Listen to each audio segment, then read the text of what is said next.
Never Knows with your host, me, Bob Wilson, and Sir Warren Brown of the Beatles Kingdom. Today we'll talk more talk with our esteemed guest, Mr. Ken Michaels. Lend us your ears and we'll give you a show. We can't promise not to sing out of key. Hey, do you know who our sponsor is? Why, it's Beatles Magazine. Beatles Magazine is a publication with 370 plus million visitors and all their pages read by thousands of fans around the world every day. Beatles news updated daily, 24 hours, audio, video, photos, interviews, contests, additional materials, and more. Follow Beatles Magazine, the most complete online coverage, 24 hours a day. And how many days a week, fellas? 8 days a Days a week. week. 8 days a week. I love you. Well, Ken, things seem to have started out for you way back in Long Island, New York, where I lived for a while too. I come from New York originally. Oh, Please wow. tell about your beginnings and later your big rocket to stardom. But please tell us about your beginnings first. Well, I started doing my Beatles show in March of 1982. I was at the New York Institute of Technology in Old Westbury. That's where I graduated college. I studied communications there. I got involved with their radio station, which was WNYT, in my fourth year of college, rather late. But I was very busy on the air there doing a number of different formats of radio, top 40, and also album rock. And I actually had one of the shifts that I was given was the least desirable shift of the week, which was Sunday nights from 10 to 1. And from 1 in the morning till 6 every night, it was run by automation. So nobody really wanted that shift, the Sunday night shift. So I was on the air from 10 to 1 doing a rock shift. And everybody there at the radio station knew I was a big Beatle fan based on the fact that when I was on the air, I'd always play some Beatles music or solo music. I always wore Beatles shirts everywhere. And the program director at the time, who was a good friend of mine and still is one of my best friends, he actually suggested to me that I'd do a Beatles show, which is something I never even thought about doing. I knew I wanted to be on the air. I knew that I would probably be good being a rock DJ. I'm not sure about top 40, but I knew I wanted to be on the air. So I started doing a Beatles show Sunday nights. I decided I'd take the last hour from midnight to 1 and play Beatle music and solo music. And I got no response from doing it at that time. So then I decided, why not move it till the 10 o'clock to the 10 o'clock slot? And once I did that, the phones lit up like crazy. And if you're familiar with how most college radio is, many college radio stations, their signal only goes, around the campus, the studio campus. And that's all that we really had. However, our signal at the time, this is 1982, was also broadcast on cable television, just the audio of it. And it was only a mono signal. But we had quite a following there at the radio station. And so I built up an audience Sunday night starting at 10 o'clock, and then I expanded it to all 3 hours. And it became a really successful show. A friend of mine, who I'd only met at the time, Ed Ryan, I was working at a record store at the time, Record World, if you remember that chain. And there was a guy that started working there, Ed Ryan, who was a big Beatle fan, knew all their music, knew the solo music thoroughly, and we got on like a house on fire. And I decided to invite him to the radio station where I was doing my show. And then I invited him to talk. And before long, we became a team on the air, and we were on the air together for a year. And after that time period, he got kind of tired of doing the show, so I wasn't really quite sure if I wanted to do it anymore, but I kept at it. And I sent out a tape to a rock station in New Jersey, WDHA, who took the show and ran it for 10 years. And that's why I really developed my show between college radio for a year and a half and then my 10 years on WDHA. And when I started doing a Beatles show, um, I wasn't paying any attention to how radio was treating the Beatles as far as radio programs. There really weren't local Beatles radio programs, weekly shows when I was doing it. I think prior to my show, There was a syndicated program, Ringo's Yellow Submarine, but I don't recall really hearing in my area any kind of weekly shows devoted to the Beatles. I was one of the first to do it. I'll never say I was the first because I don't know for sure, but I was certainly one of the first. And what I did in my show, which made it very different, it was called at the time the All Request Beatles Show because I couldn't come up with anything clever then. I didn't take the time and effort to come up with a good title. Um, but I mixed the Beatles group and solo music together and treated it as all one catalog. And in addition to that, I featured cover versions of Beatles songs, side projects of the Beatles if they wrote for other people, produced for other people, played on other people's records. I would play that. I would feature Apple recording artists. I would feature family members on my show. I mixed all that together. I developed over 2 dozen forms of trivia and games and also got prizes to give away. And I eventually developed doing themes on my show every single week. And this really developed when I was on the air in New Jersey. So I would do very unique things on my show, which I still do to this day.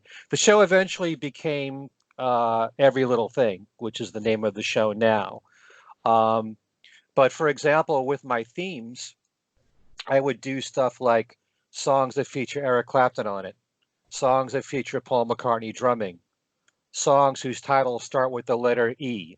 You know, it could be from something really silly to something really intense. Political songs from John, for example, songs from a particular year. And I mixed all this music together, treated it as one catalog, and that's kind of how I look at the Beatles catalog. I don't really separate the group from the solo. I treat it all as one.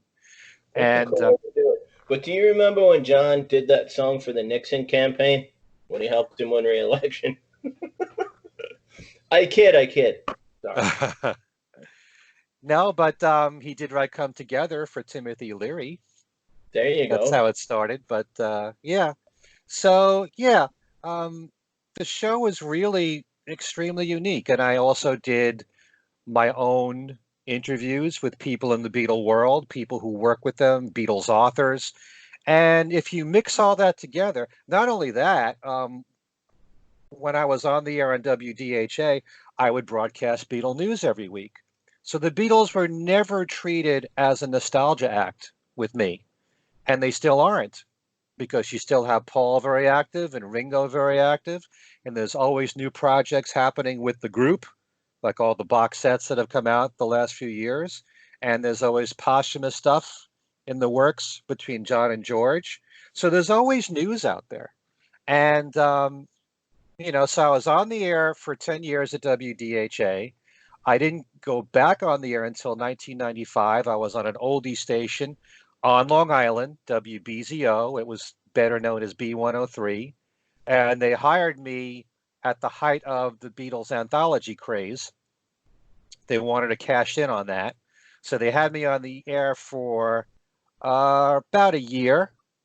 And then after that, I was on the air on XM radio before they merged with Sirius.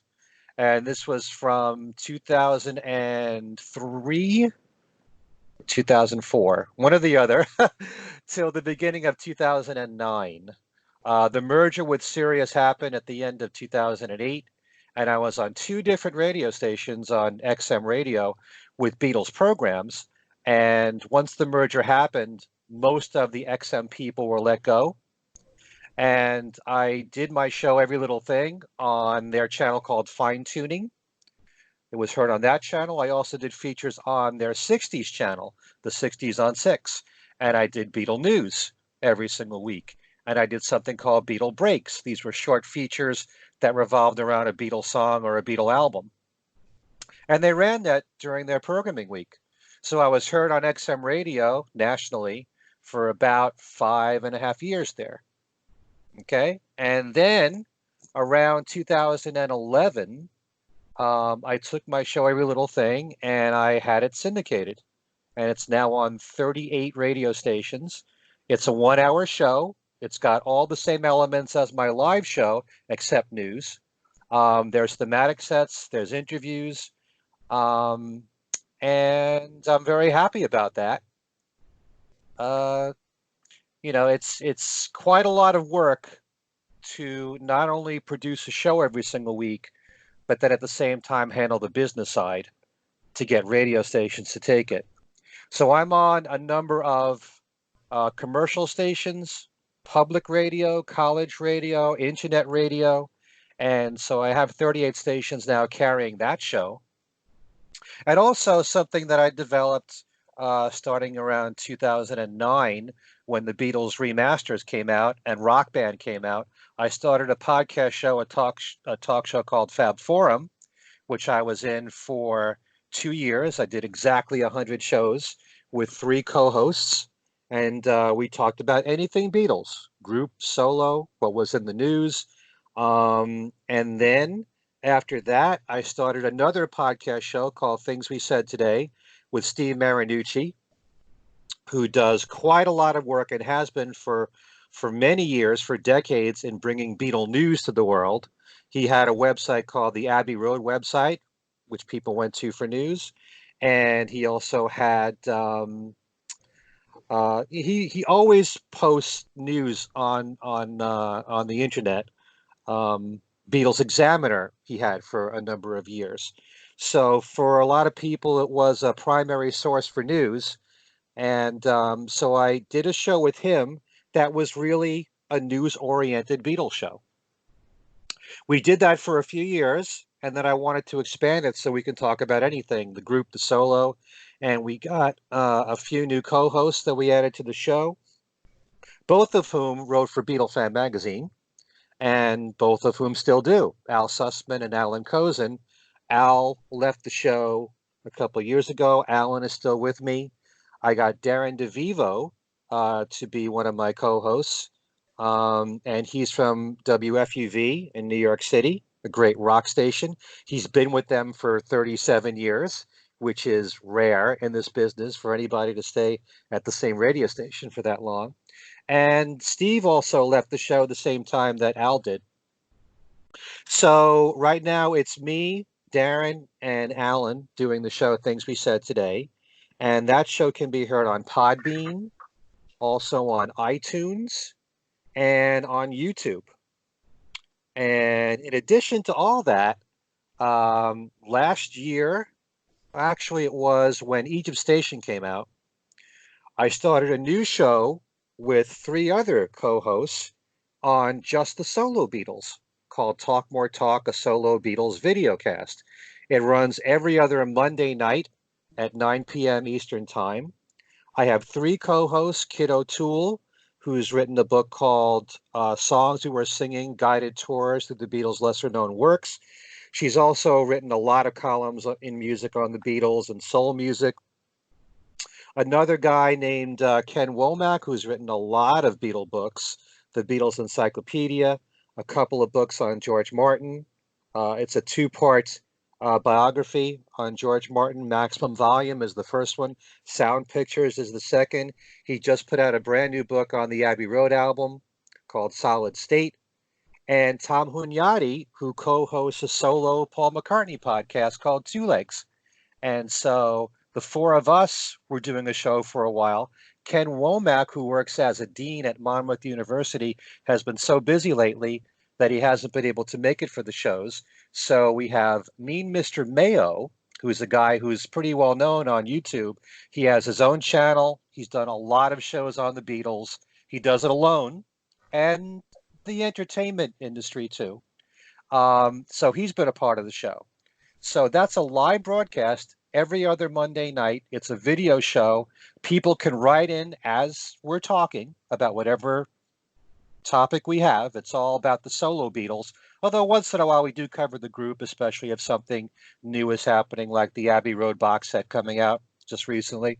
But it's primarily a solo Beatles show. So right now I have every little thing going on. I have Things We Said Today going on. That's also every other week, and Talk More Talk every other week. And one more other thing that I do have is that with every every little thing, there's a syndicated show, but I also do a live show on a college station in Connecticut, WNHU, which you can stream at WNHU.org. And that's every Wednesday night from 8 to 9. So that show is very similar to the syndicated show, only I take requests there and I mix the group and the solo together. I do the thematic sets. I have news every single week. I just don't have the trivia for the live broadcast. So I'm really doing 3 different shows and 2 versions of one show. Plus, I have my website, which is called kenmichaelsradio.com, where you'll find tons of interviews that I've done through the years. And I have Beatles trivia, where you can win prizes every single week. I have a page, Beatles Trivia and Games page, where I list 9 prizes every single week, and you can pick one of the 9 if you know the answer to my Beatles trivia question or Beatle game. I have concert information for Beatle fans if they live in the Northeast, in the New England area. I have important links for fans to go to for articles on the Beatles and solo Beatles. So I have all that going on, which keeps me pretty busy and Well, so far out of trouble. well, Kit and Tom Hunyadi have been on. Kit's been on a million times, and she always tells us about Talk More Talk and all her books. And I Uh-huh. know that Warren's been trying to pick up some of Ken Womack's books, but Barnes and Noble's been sold out so far. But he's still working on it. We gotta have him on the show too. That Hmm. sounds like it would be fun. But with all this going on since the early '80s, and now you got us up to date, that seems like you've been running longer than the Beatles did as a band. That's pretty impressive. Yeah, well, it's 7 years for the Beatles for their for their recordings on EMI, but if you want to go back to when they formed in 1957, so that'd be about 13 years as a band. But I've So been you at got this now. March will make 38 years for me. well, congratulations on that one. When it's about the time of your anniversary, would you want to come on and do a trivia show? Sure, That sounds like absolutely. what that would be fun. At least I think it would be cool, and we'll see what you got after all accumulating all this knowledge. But Warren, are you ready with some questions? Yes, sir. How you doing, Ken? Good, Warren. And that's good. And congrats on your 38 years. That's an awful long time, and you have a very long resume. Yeah, I had no idea I'd be doing it this long, Warren. Yeah, it's all very impressive to Mm, me. You do some good work, and I enjoy it anyway. thank you. Um, One person that you interviewed that I find interesting is Yoko Ono. In Hmm. following her career and in interviewing her yourself, please share your thoughts about her, if you will. Beatle fans usually have strong feelings about her. What may yours be?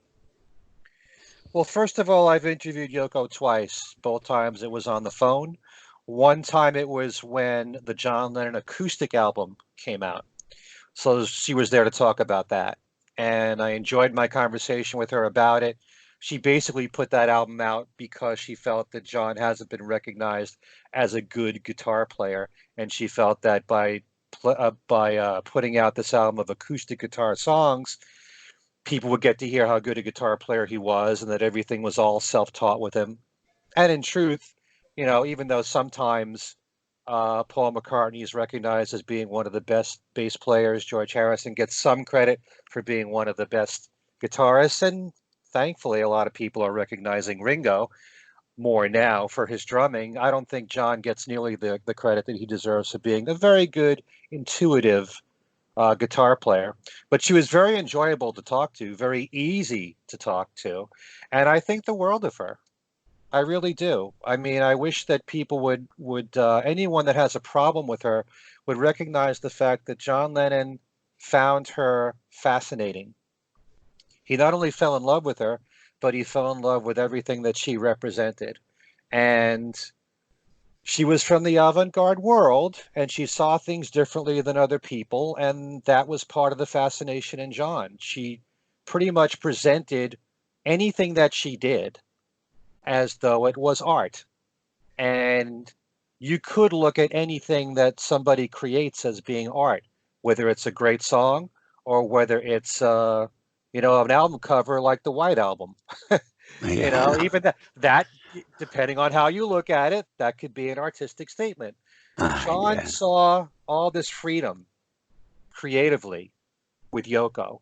He felt very liberated in doing the work that he did with Yoko, and he also saw himself in a platform where he felt that being famous, he could use that for good causes like spreading peace.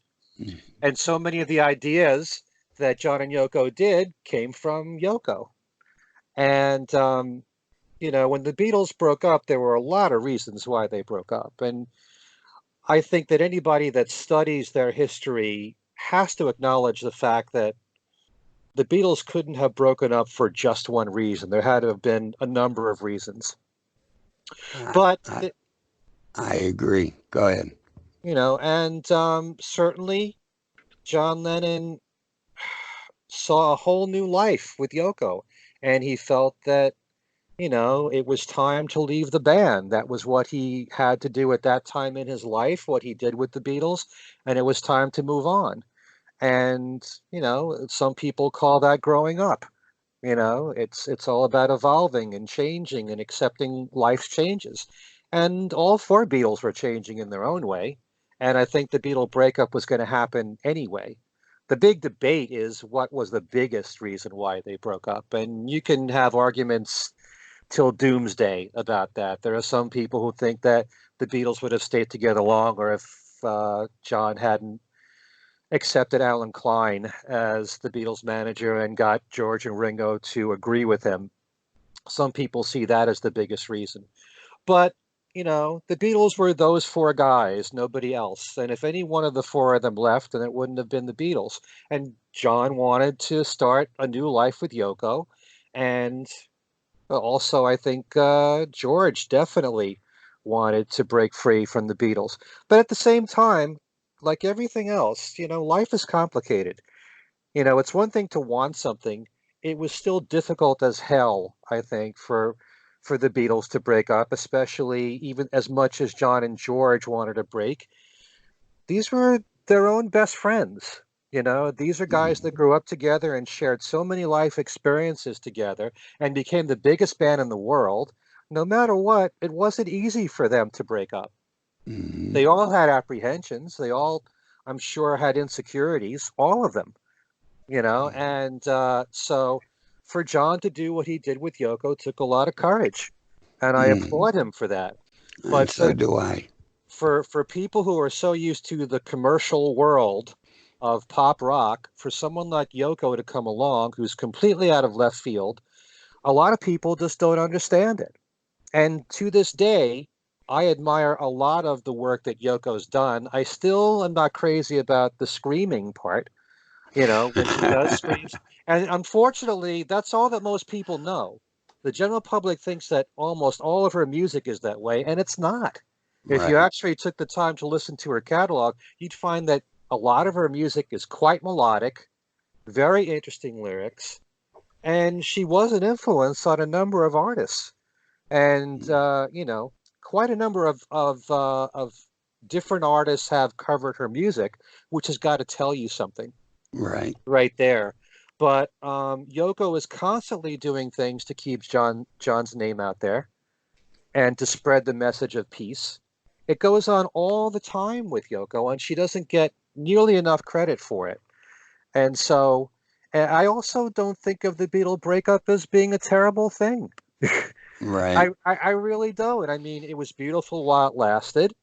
It's like you know, um, what a lot of people sometimes don't get to hear, and I say this quite a lot in my shows, is that the Beatles had the most successful solo careers of any artist on the planet.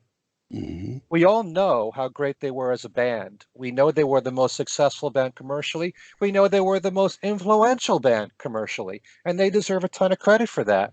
But they also had more success individually than most people, especially young people, are aware of. I used to follow the charts religiously from the 70s on up. I was a big American Top 40 Casey Kasem fan, and I used to write down the charts every single week. And if you actually took a look at what happened in the 70s alone, Paul McCartney was like the number 3 singles artist of the 70s, you know, and that's only we're talking singles. He Right. did really well with his albums, and the Right. commercial success continued into the 80s, though not as much as the 70s. And Paul still has some commercial success now. Yes, he Um, does. so, and I do believe that if John Lennon was still alive and putting out music periodically, that those albums would sell fairly well. And George Harrison, just take a look at how he flourished as a solo artist. Just for All Things Must Pass alone, his solo career, you know, I don't think we would have had All Things Must Pass at all had the Beatles not broken up.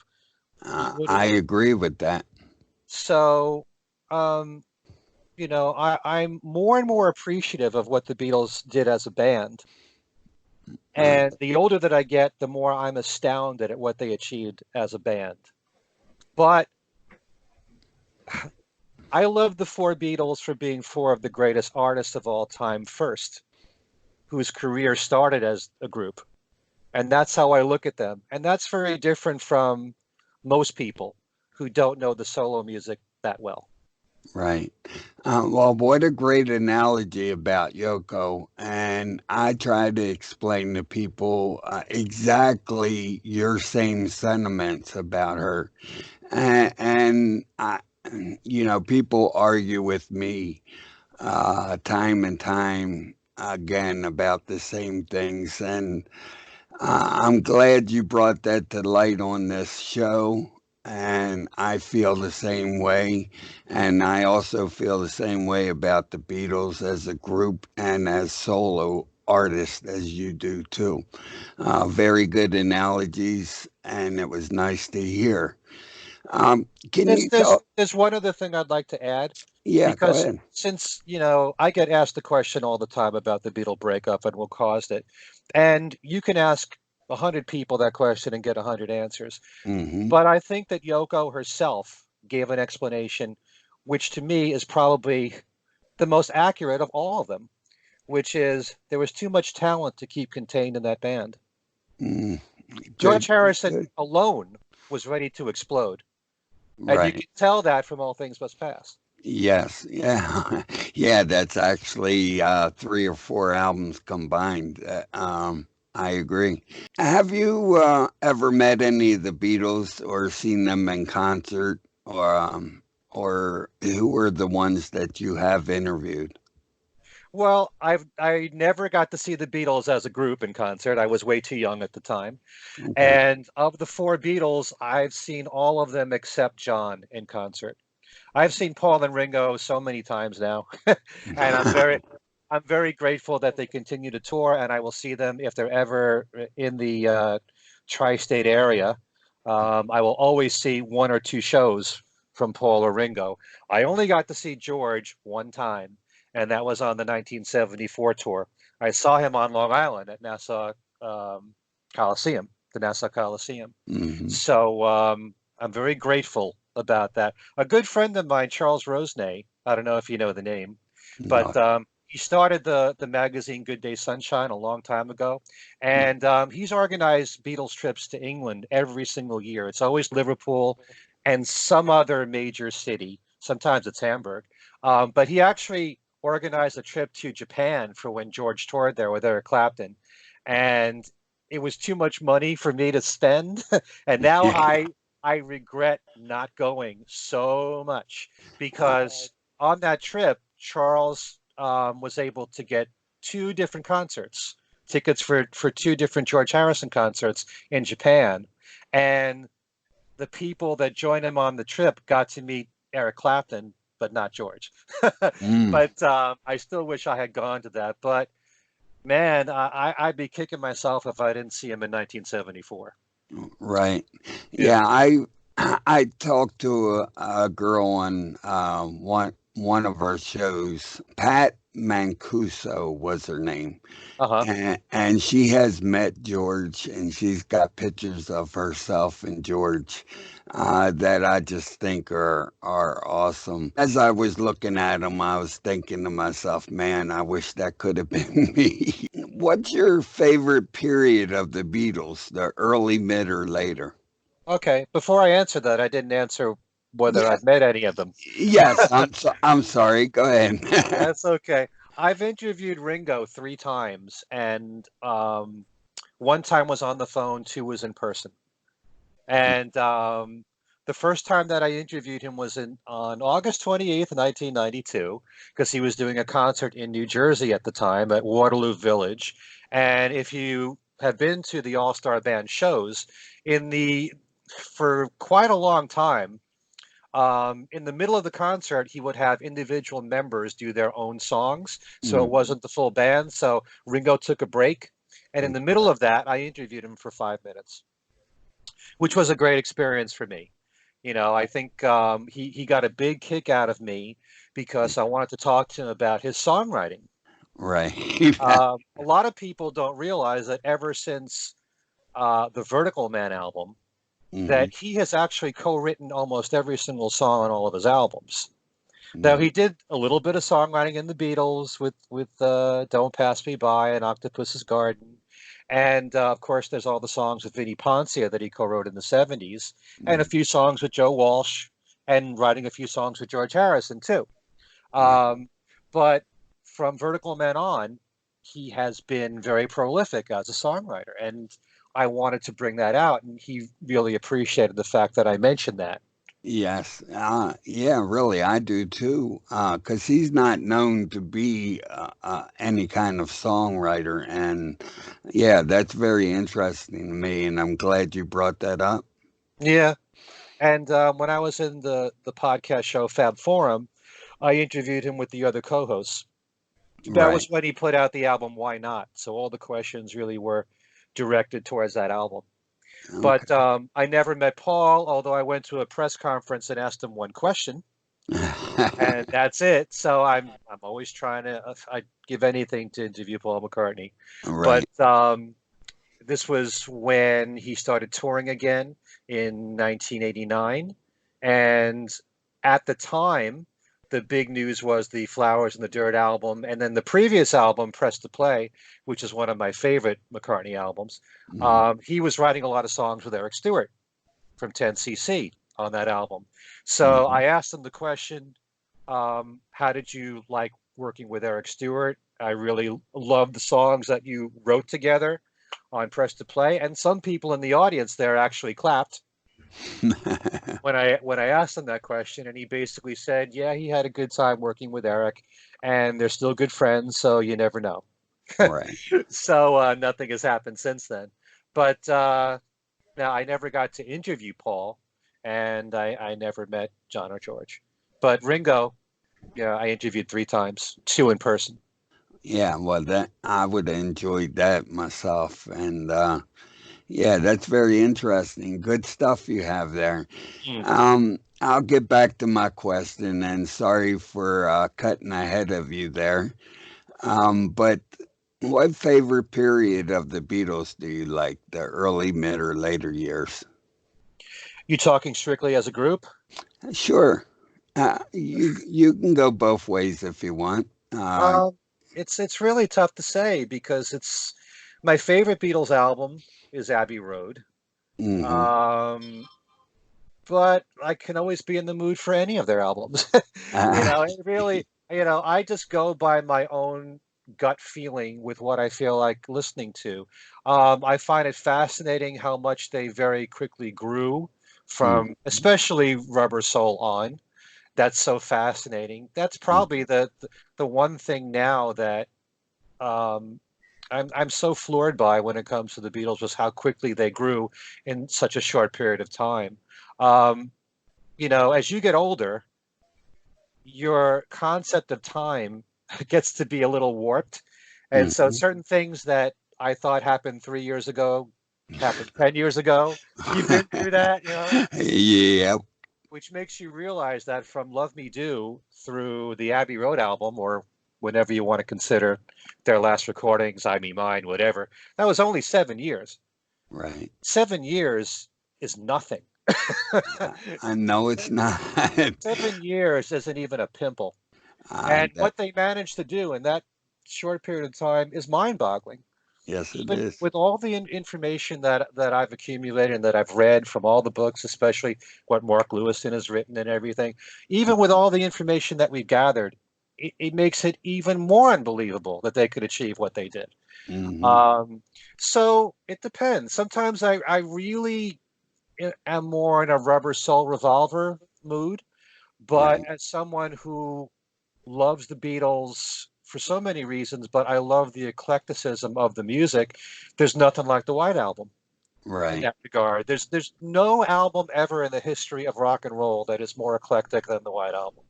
And as eclectic as Paul McCartney is in his solo career, it doesn't match the White Album. Right. So Right. I love all those albums, but I guess it's really tough to say what my favorite period is. And um, as far as the solo careers, only because of the fact that John was still alive then, I have to give the edge to the 70s, because certainly from 1970 through 75, you had all four of them actively putting out solo music. Yep. And but even with that, as much as I love Paul McCartney's work in the 70s, I think he his he really his Renaissance period, which I call it that, Hmm. um, would start from, say, Press to Play On. Right. Um, I'm a strong believer that I love the concept of a group because there's nothing like the chemistry that you have within a group. But I Right. also love what it's like when you're completely on your own and you're not inhibited and confined to all the restrictions of being in a group. And I Hmm. think that when Paul really is at his most creative is not when he's in a group like Wings. And I Hmm. love, don't get me wrong, I love all the Wings albums, and Hmm. certainly I love the Beatles too. But I love when he's on his own and he works with different musicians and different producers, and he Right. experiments and does things whether a lot of people are not that happy about him trying to sound contemporary, as he Hmm. was doing with some of the songs on Press to Play. But I see that as an experimental time for him, and I love when he does that. Right. I don't like artists when they're too formulaic. And Right. that's the great thing about the Beatles as a group. They never got stale. And Hmm. so I think Paul's always looking to work with different producers that bring different sounds out of him. And Hmm. most of Paul's albums sound very different from each other. I wouldn't say Yes. that about the Wings period because some albums are kind of similar. But once you get Yes. into the solo music, he was more into his own as being an artist. And I like him more doing his solo albums than the 70s period. But Yeah. that being said, I love Ram, I love Band on the Run, I love Venus and Mars, Right. I love all that. But I think Paul's best stuff is from the mid 80s on, and I also think Ringo's best music has been from Time Takes Time on, with the Right. exception of the Ringo album.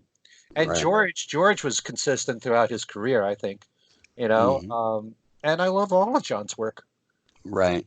Yeah, so do I. And I think Paul was most creative when he was on his own. And I don't think you can beat Wings for a band. I think that was top notch. Hmm. And I rate them up there with the Beatles. But anyway, I'm going to let the bulldog bark at you for a little while. I can hear him growling in the background, and I'll hand it off to you, bulldog. Well, thanks for being on today. And just again, can you make clear where listeners can find your work and the podcasts and different things? Where are the places they turn to? Okay, well, first of all, the podcast shows, there's Things We Said Today and Talk More Talk. You can hear, well, Things We Said Today is strictly an audio show. And you can hear that if you go to podbean.com and in the name search, you type in Beatles. And the first show that you'll see there is Things We Said Today. So you click that on, it'll bring up all of our shows. You could also go to YouTube and just type in Things We Said Today Beatles radio show, and you'll see all of our shows there with the most current on top. And it's also available on iTunes as well. And with Talk More Talk, which is a video podcast, but we also make the audio available alone, it's available the same places. You can go to podbean.com for that. You could go to YouTube, type in Talk More Talk, a solo Beatles video cast. You can also go to our Facebook page, because when we do the show live, which, as I said, is every other Monday at 9 o'clock p.m. Eastern Time, you can watch the show live and you can type in your comments and just chime in with whatever it is we're talking about. And so you can get it on the Facebook page, the video. You can get the video on YouTube. You can get just the audio on YouTube of Talk More Talk. And it's also available on iTunes. Every little thing is a little bit more complicated. The live show that I do, which, as I said, is on WNHU in Connecticut, that's on Wednesday nights at 8 p.m. Eastern Time at WNHU.org. You can stream it there. My syndicated shows are not available in any way as an archive, because technically you're not supposed to have shows available with music on them. It's actually considered illegal to do that, even though some people out there do it. So, but there is a page on my website. The website's kenmichaelsradio.com, where all you have to do is click on the page that says Every Little Thing, and it lists all the radio stations that carry it, when they carry it, when it's broadcast, with links to each of their websites, and you can stream them. And the other thing that's kind of different about the way I handle my syndicated show is, usually with a syndicated program, you make a new show, it goes out, all the radio stations run that program. Any new radio station that carries my show has access to all of my syndicated shows. So they can run any show at any time. Some of them run the newest shows, many of them don't. So you can put on 10 different radio stations that carry Every Little Thing and hear 10 different shows. And what I do with the syndicated show is I make sure that the script is written in such a way that it's never dated. So a show that I produced 5 years ago can still stand up today and nothing sounds old. I'll never say this is from Paul McCartney's new album, Egypt Station, because if you hear that 5 years later, that doesn't make sense. You know, that's how I write the script for these shows. And so if you want to hear the syndicated show, that's the best way to do it, is to go to my website for that. And so that's it. 3 different shows, but 2 versions of Every Little Thing. I don't think I ever said who my favorite Beatle was. Well, you were saying you like all the albums as much as the others, and you went very generically across. You love all the Beatles, so I didn't want to belabor the point. Okay, whatever. It all turned out good, though. You were awesome, Ken, and you explained yourself very well. You can tell you've been doing this for 38 years. And like I told you on my message, you would probably put me to shame on my own show. So who was your favorite Beatle then? Personality-wise, I'd say George. Musically, I'd say Paul. But, you know, this may sound like a very political answer. It's not meant to be, but it is the truth. I probably think more highly of Paul McCartney than any other songwriter or musician. But if John Lennon was still alive and George Harrison was still alive and they were both out putting out music periodically, they'd all be equal. I agree. Good analogy. Okay. Want to make that a trivia show? Sure, if you want it to be that too. Yeah, that sounds like fun. And then we that sounds like fun. Well, since you and Warren had sort of arranged this and stuff like that, and Warren had me redoing the itinerary up until about 20 minutes before the show, it was hard. I just figured I'd let him take the bulk of it. So. Well, you know, you could ask me anything you want. You can ask about the interviews that I've done. Sometimes I don't remember everything in these interviews because there's so many of them. Yeah. I was a little bit, the Jim Birkenstadt, I don't remember quite a lot of it. Well, Warren And wanted to do those, and it's just like asking you about stuff you did already, which I thought wasn't going to fly that well. But the Yoko one, I reworded, but that's where he wanted to go with it, and I yeah, wasn't. And then when you kind of said the same thing I was feeling, we had no time, and we had no time where I could talk to you as a pre-interview. So I thought the best thing to do was let Warren stay in the spotlight from our end and try and handle it rather than me ask the same question, pretty much the same question he had just asked. yeah. So, Did and you you? had been pretty thorough in like asking what I was going to get into, so I didn't want to do it twice. Yeah. Did you pretty much agree with my feelings about Yoko and about the solo Oh, music? Me? Yeah. I think a lot of things broke them up. Like without giving a politically correct answer, I think she didn't particularly want him with them anymore. That they didn't get along with her or like her. That they got into heroin, which I think had a lot to do with the Beatles breaking up, and the way he, what he was going through at the time, and they'd been through so much. And like you had said too, I think it was just time, like all the factors coming together, like George not being able to Well, get like his songs on the records, and the Beatles. I think the other two were keeping the publishing rights to themselves, and they didn't want to give that up to give George more songs. So I think it was just kind of all coming to a head. And when Brian Epstein died and Alan Klein came in, it was all cumulatively over. that part about the publishing, that's very interesting because it's one thing to say that John and Paul didn't want George to have as many songs because maybe they didn't think as much of his songs, which is what I thought was the case, you When know? I made that comment, Paul and I were I'm paraphrasing, we were total bastards to George. And I didn't Uh-huh. think it was only because they didn't want to give him a shot. I thought that it was the train was wrong, and they wrote songs for, making all those albums up. 10 out of 12 songs were pretty much usually theirs. Right, But the other part of it is if you have 10 out of the 12 songs, you're getting paid publishing for 10 out of the 12 songs. right. But also George wasn't that prolific until the end. Oh, yeah. Well, he got better from watching them, I guess, all that time. And he had the talent, but he got to hone it while he was with them. And he saved up all those songs for All Things Must Pass, which would have been great if some of them came out on Let It Be. I think that could have been a whole different album if some Yeah, of his songs came on with it. And maybe I'm Amazed went into it and they had George Martin as the producer. I think that could have been a whole different record. it could have been, but I'm happy the way things turned out with the solo music, Well, I you mean, it know? was what it was. I mean, that's what happened. So, Yeah. So some people might find this the most interesting part of this show. Whether you like it or not, the Beatle breakup is such a fascinating conversation, and you never know what direction it's going to go in.